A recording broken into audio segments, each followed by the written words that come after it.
We got guys visiting this weekend. We talked about it yesterday, but there was a quote by Khalil Taylor and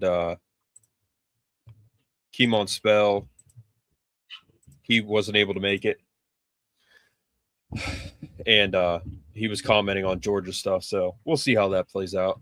But he's a talented running back, so we want him here. And he's from PA, so I would hope that he would come here. But even if he doesn't, like, we have Franklin to thank for maybe him not coming. So, yeah. Brett, how's it going? It's going pretty good. I can't even talk. The sciatica is not doing well, but other than that, because all the snow we're getting, but I need a snowblower. Yeah, I'm shoveling 2 driveways right now, me and someone else, and done it like 3-4 times to keep up with it, and it's still coming down real good. So yeah, gonna have to go out probably one more time. So, I mean, it's like it'd be cool to like have like a plow or something, but this type of storm happens like literally. This is the biggest storm of the century so far. I mean, it's hitting like the whole country. That's the crazy part. Yep. Yeah, that'd be 100%. I mean, Franklin really screwed it up. He really did. So I would want him. One of the main reasons I would want him is so that, because if he doesn't come here, Franklin's probably going to be like laughing, because I mean, it's his fault really if we don't get him. But yeah, we'll see how it plays out. But yeah, so he's not here. And then Georgia posted about him coming down. He said, "I'll see you there." So it doesn't really mean anything. I mean, you know, even if he came here, it doesn't mean he can't go somewhere else, or just because he's going to Georgia doesn't mean he's not coming here. So I think he's probably working on reclassifying, and I do think he would probably end up coming here, especially now that he's crystal balled here, and I don't think that's changed at all. So we'll see how it plays out. But Khalil Taylor said that, you know, he really likes the coaching staff. I'll pull it up. Yep, he loved the vibes of the new staff. Love the vibes. He was interviewed by some girl, one of the reporters that they have there, and Joe said he followed her on Instagram. So yeah, I think she's off Happy Valley United or something. Yeah. So the environment at Lash Building today was certainly different from the past. Rose said. Coach Campbell set the stage right from the start. They're interested in people of high character who want to be at Penn State for the right reasons. Yep. So that's all good. This was not a glossy pitch glorifying a player's capabilities. Rather, it was a story rebuilding a blue blood program back to prominence and doing so the right way. They invited players to join the journey if they were willing. The recruiting approach is refreshing. So many schools would rather tell you what you want to hear rather than what they are looking for. Penn State is appealing to me because I feel that I could help a program that is set to have a resurgence. Having a head coach with prior O-line coaching experience is a definite plus. Winning in the trenches. Coach Clanton really inspired me. I just saw that our D-line coach was out west recruiting. Yeah. So I think that's one of the reasons why he kind of got coaches from all over, is because you can kind of they can recruit like where they know where to recruit. Dominate the country, yep, not just the state. Yep. Yeah. Momentum is building for the new line. There was a Khalil Taylor quote, wasn't there? Somewhere, yeah. I mean, we can just watch the clip of him. I mean, the quote and the clip are pretty similar from what he was saying. It's in there somewhere. But that first one you showed was an offensive lineman. That's what I was talking about, Coach Clanton. Yeah, that wasn't Khalil Taylor. I think. Yeah, so I love the man. I love this new staff. They're very caring and they bring a different type of energy. I asked some players about the new staff and they said they love them as well. Super hyped for the season. I like the things I went over with Coach Pauly. showed me a lot, and he's a great coach, a great developer, and a great man. He was just basically just showing me how they would use me in the offense, and I like what I saw. Yeah. So yeah, like it's not like this. Franklin was all, and again, this isn't like to bash him. We're getting away from that. We're just simply pointing out that Franklin was all about flash. I mean, they're doing like documentaries on the guy every day down at Virginia Tech, of course. But when your state recruits look this promising, do whatever it takes. Yep. Yeah. So it was like, it was it was a good it was a good change made by Matt Campbell for sure, and we're seeing that right now. It was like all about flash when Franklin was here, and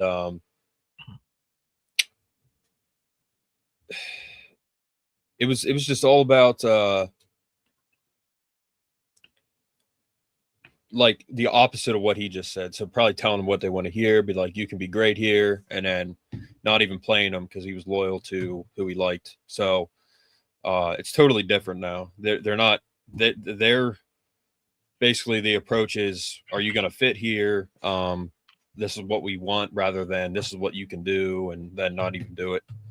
So that's good.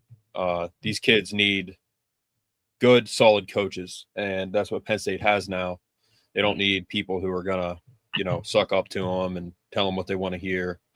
So, and that's the way Terry Smith is. Terry Smith is the type where he's not going to sugarcoat anything. So, yeah. And Penn State had good coaches before, but from the top down, it dwindled to just not good coaching because Franklin, gave up on his team, and we'll talk about that on the next segment. So there's some guys that there was some good coaches. They just weren't able to flourish at all.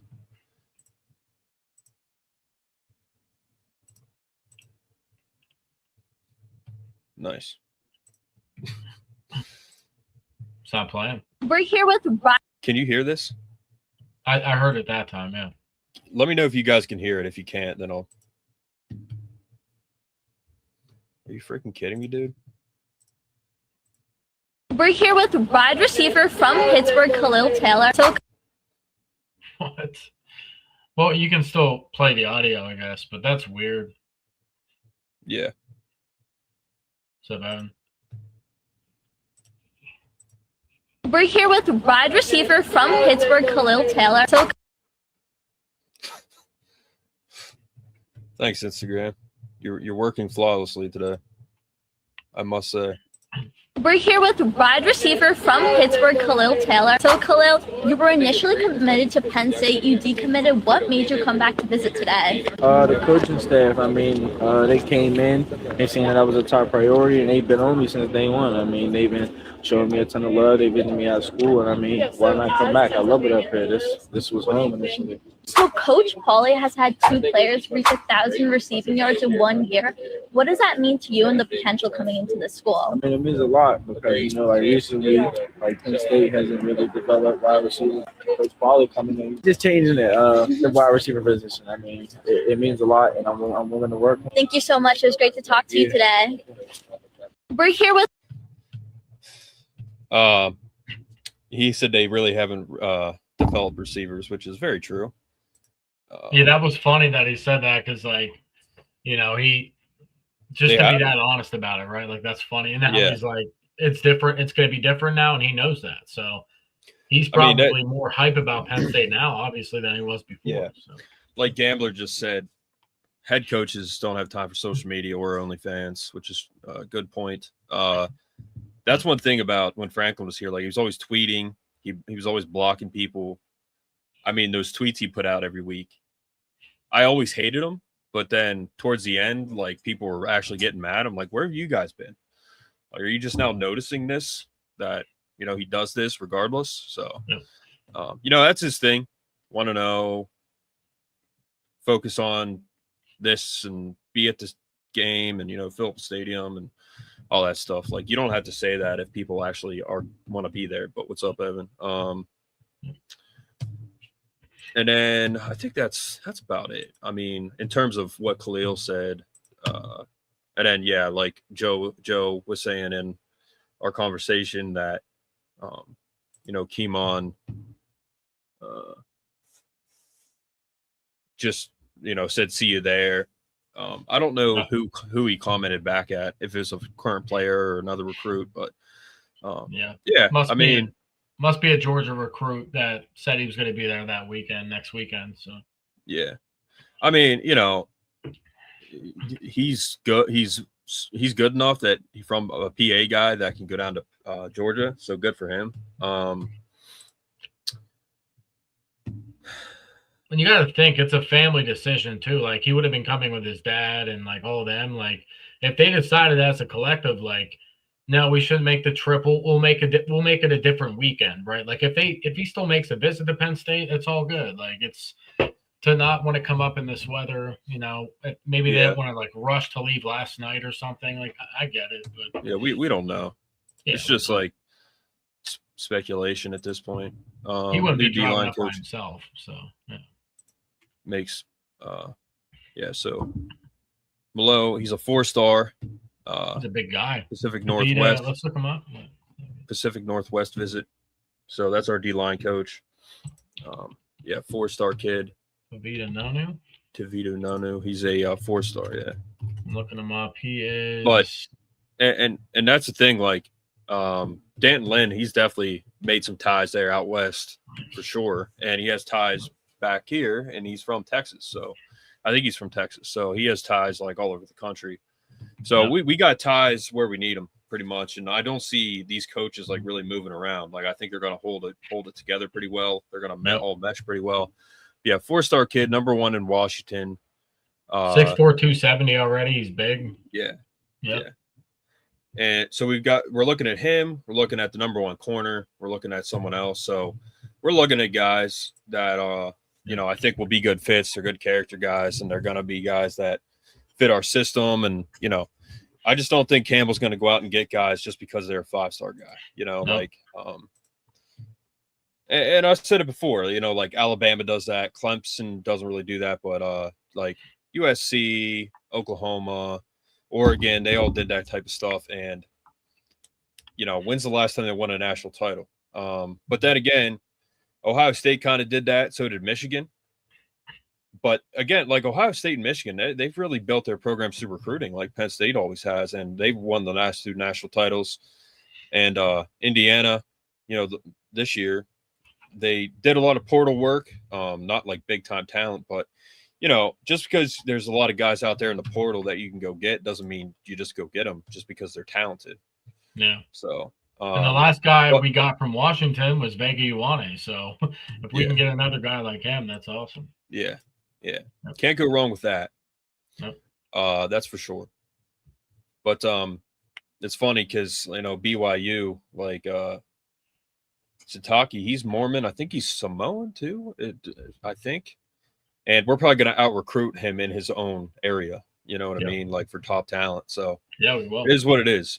But I think, they're definitely laying the groundwork, and those are good quotes. And it's definitely different at Penn State. And, that's what I've been saying for years, to let Franklin go, because it's just long-term, man. Like I just felt like it wasn't going to work out. So let's pull the Band-Aid now. And they did finally. And now we're kind of behind, but we can improve going forward. Mm-hmm. So, and who brought up a good point about that was Tom from State to State, Tom Fannigan. Is his last name? He said, think about when Franklin was hired. Nobody thought that Franklin was getting hired to win a natty, right? Like, so the expectation thing was to the fault of the fans, because obviously we want one. But Franklin was hired to build the program back up and leave it better than what he found. And he did do that. He 100% did that. We were in absolute turmoil, and he turned things around, and he had us steady eddies for a couple years and a couple ups and downs here throughout the process. But nobody in the right mind thought when we were hiring James Franklin from Vanderbilt that he's going to win us a natty. So there is that point. That's a good point to make. And of course, Franklin likes to use that. That's a good point you made there. He wouldn't say that about what I just said, but yeah, I mean, I think anytime, like, to me, when they hire any coach, the expectation at Penn State is to win a national title. So right away, no, but he started out hot, and we almost did. Like, we were close to going to a natty at least. So yeah, I think the expectation when they hired him is you're going to build it, but we won a national title. Like, so I don't think that's just a fan thing. Like, if Penn State's hiring a head coach, it's not to not win a national title.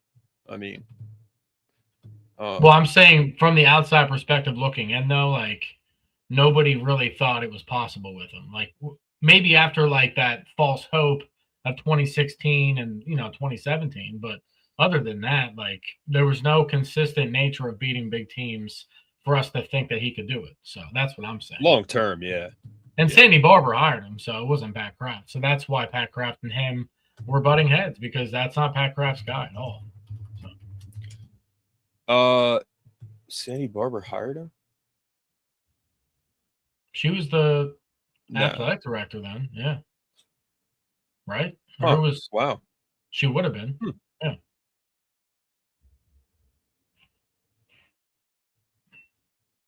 Yeah, I guess she was. Geez, she was here a long time. She was here a long time, yeah. Man, yeah, that and didn't sucks. do anything. She did absolutely nothing here. Like, as a whole, like, Pat Kraft's done more in a couple of years than she's done. Like, with facilities, think about it. Like, all the extra stuff other than just sports, like the actual facilities and everything, like, Pat Kraft put in some work. Yeah, and then Cam Newton, he was ripping on Notre Dame. Oh, that was fantastic. Cam must have been listening to our show, because we've been saying that for a long time. And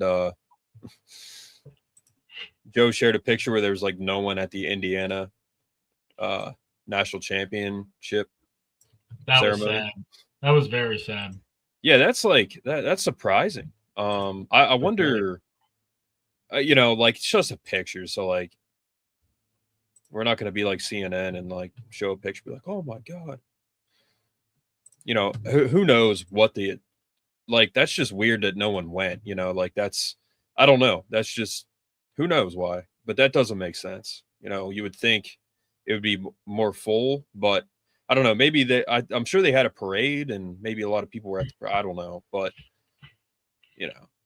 it's weird. It's just kind of weird that there was like no one there, but, Arthur Smith went to Ohio State. That's hilarious. They're cooked, bro. Like, they're cooked. So, and they have Arch Manning ranked ahead of Garrett Nussmeier, right? Is that his name? Or Gunnar Stockton? Yeah. In the top 100 or whatever. And then I think K-Tron was like way below that, but K-Tron wasn't even in the top 100 for ESPN. Bro, ESPN is absolutely trash. But that makes the whole list complete trash. So yeah, I think by Tuesday, which is when we normally do an episode, we'll probably know something by then. And so we'll probably do an episode Tuesday and cover what happened this weekend. But yeah. They're definitely laying the foundation. There's no doubt about that. This is a great mesh of people that we have here now, so it's gonna just look good overall. Like, we're gonna be very happy, 100%.